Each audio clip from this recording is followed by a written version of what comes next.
नमस्कार बच्चों। पिछली कक्षा में जहां तक हम पढ़े थे, चलिए आज उससे आगे बढ़ते हैं। सूर समर करनी करही, कहीं न जनाबही आप, विद्यमान विद्यमान रन पाई रिपु, कायर कथई प्रताप। अर्थात जो सूरवीर होते हैं, जो वीर होते हैं, वे समर अर्थात युद्ध भूमि में अपना कार्य करते हैं, अपने कार्य से अपना परिचय देते हैं। वो अपनी बातों से या अपने मुंह से अपना प्रताप नहीं बोलते, अपनी बड़ाई नहीं करते, किंतु जो कायर होते हैं वो रणभूमि में अर्थात युद्ध भूमि में अपने रिपु अर्थात शत्रु को सामने पाकर अपना प्रताप, अपनी बड़ाई अपने मुंह से करने लगते हैं। तुम तो काल तुम तो काल हाक जनु लावा, बार बार मोहि लागी बुलावा। लक्ष्मण कह रहे हैं कि आप तो ये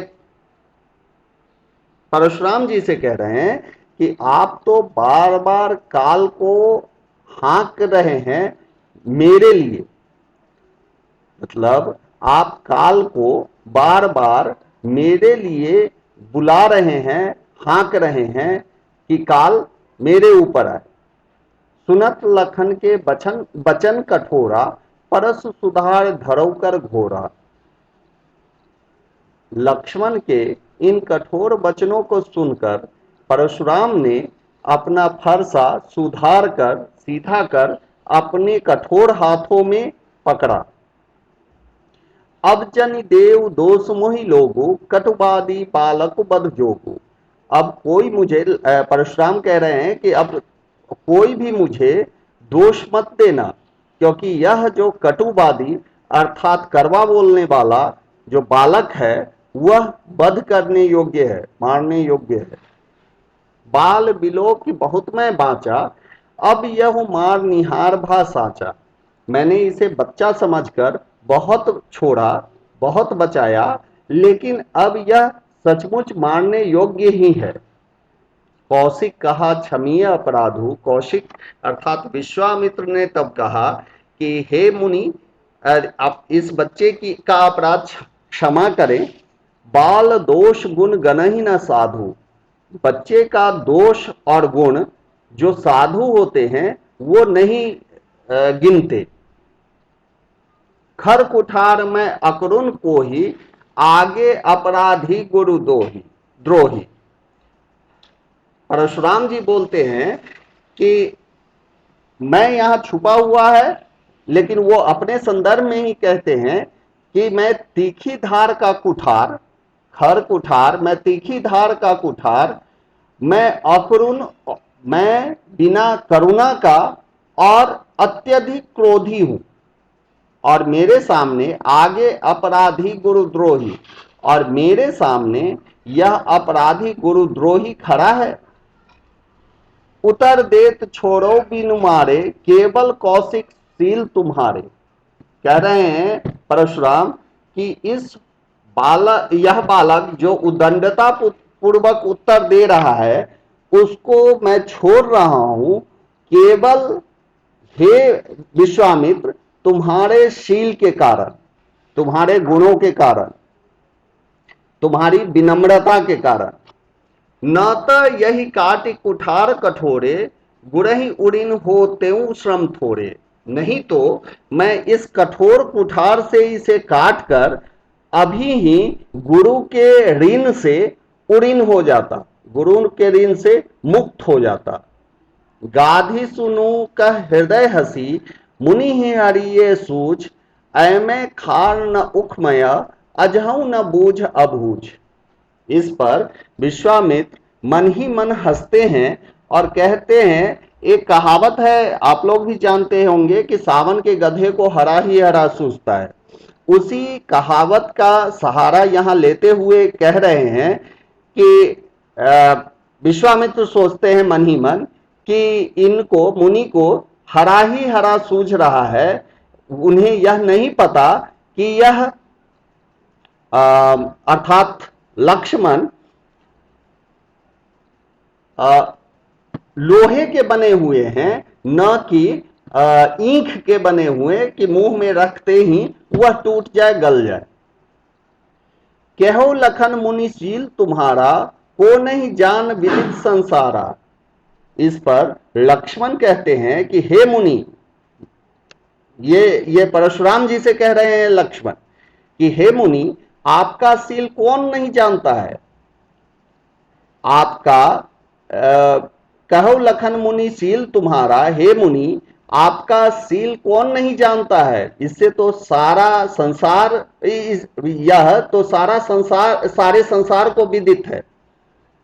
माता पिता ही उड़िन भय नीके, गुरु ऋनु रहा सोच बस बड़ जी के।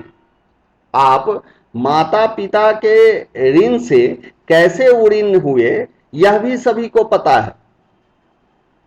कहते हैं कि परशुराम ने अपनी माता पिता का वध किया था, माता का वध किया था। तो वही याद दिला रहे हैं कि आपने अपनी माता का वध कर दिया था, तो आप कैसे अपनी मातृ ऋण से पितृ ऋण से उड़िन हुए थे, यह भी सभी को विदित है, यह भी सभी जानते हैं। गुरु ऋण रहा सोचवर जी के, और गुरु का ऋण जो बचा हुआ है वह आपके जी क्या बोझ बना हुआ है, सोच बना हुआ है। सोजन हमरे ही माथे काढ़ा, दिन चली गए ब्याज बर बाढ़ा। और वह जो गुरु ऋण बचा हुआ है वह आप हमारे ही मत्थे मठ रहे हैं। काफी दिन बीत गए, गुरु ऋण हुए, तो उसका ब्याज भी बहुत बढ़ा होगा। दिन चली गए ब्याज बर बाढ़ा, काफी दिन बीत चुका है, इसलिए उसका ब्याज बहुत बढ़ गया होगा। अब आनिए व्यवहारिय बोली, तुरंत देव मैं थैली खोली। फिर लक्ष्मण कहते हैं कि किसी व्यवहारिक बुद्धि वाले व्यक्ति को बुलाइए जो उसका हिसाब कर सके, उस गुरु ऋण का। जैसे ही हिसाब होता है मैं अपनी थैली का मुख खोल दूंगा, अर्थात जितना धन आपको चाहिए उतना मैं दे दूंगा। सुनी कटु बचन कुठार सुधारा, हाय हाय सब सभा पुकारा।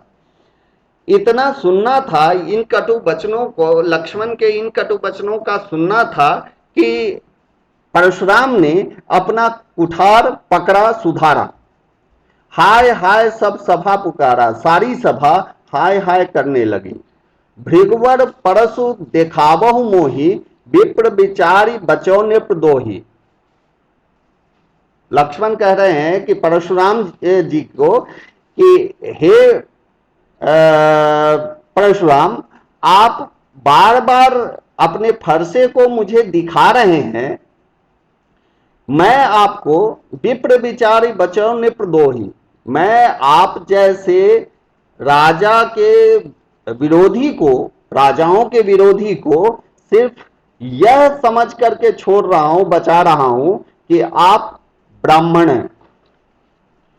मिले न कबहू सुभट रन गाढ़े, द्विज देवता घरही के बाढ़े। आपको कभी रणभूमि में कुशल योद्धा से परिचय नहीं मिला है। मिले न कबहू सुभट रन गाढ़े, आपको किसी रणभूमि में कुशल योद्धा से परिचय नहीं मिला है। हे द्विज देवता, हे ब्राह्मण देवता, आप घर के ही बड़े हैं, अर्थात घर में ही आप शेर हैं। अनुचित कही सब लोग पुकारे, रघुपति सै नहीं लखनु निवारे। अनुचित यह देख करके सारी सभा अनुचित अनुचित कह के पुकारने लगी, और रघुपति अर्थात श्री राम ने अपनी आंखों से लक्ष्मण को इशारा किया, शांत रहने का इशारा किया। लखन उहित उतर आहुत सरस, भृगुवर कोप कृषाण।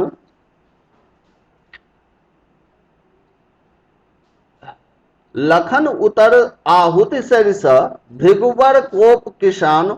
बढ़त देख जल सम बचन, बोले रघुकुल भान। लक्ष्मण जी के उत्तर से जो आहुति के समान थे, लक्ष्मण के जो उत्तर थे वो आहुति के समान थे, अर्थात जो